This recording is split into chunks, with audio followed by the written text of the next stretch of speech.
السلام علیکم ورحمۃ اللہ وبرکاتہ۔ جمعے کے دن کا خاص وظیفہ، جو بندہ جمعہ کے دن اس وظیفے کو کر لیتا ہے تو اللہ رب العزت اس کے رزق میں ایسی برکت عطا کر دیتے ہیں کہ اس کا رزق کبھی کم نہیں ہوگا۔ اور جمعے کا دن جو برکتوں والا ہے اور رحمتوں والا دن ہے، اور اس دن کیے جانے والے اعمال کا ثواب کئی گنا بڑھا دیا جاتا ہے۔ خاص طور پر رزق کے لیے یہ دن بہت زیادہ خاص مانا جاتا ہے۔ وہ وظیفہ سن لیجئے گا جو آپ نے جمعہ والے دن اس وظیفے کو کرنا ہے۔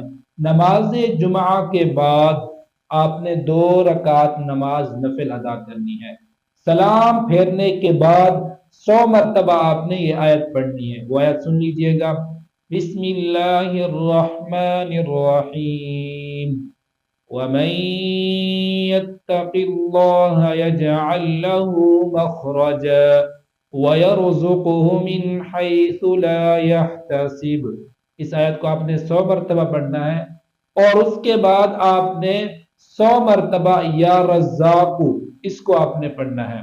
یا رزاق کو 100 مرتبہ پڑھنے کے بعد آپ نے اللہ تعالیٰ کی بارگاہ میں دعا کرنی ہے۔ اللہ تعالیٰ سے آپ نے رزق میں برکت مانگنی ہے، قرضوں سے نجات مانگنی ہے، اور حلال روزی کمانے کا آپ نے ذریعہ مانگنا ہے۔ دعا ہے کہ اللہ رب العزت مجھے اور آپ کو اپنی حفظ و امان میں رکھے۔ جزاکم اللہ خیرہ۔ وعلیکم السلام ورحمۃ اللہ وبرکاتہ۔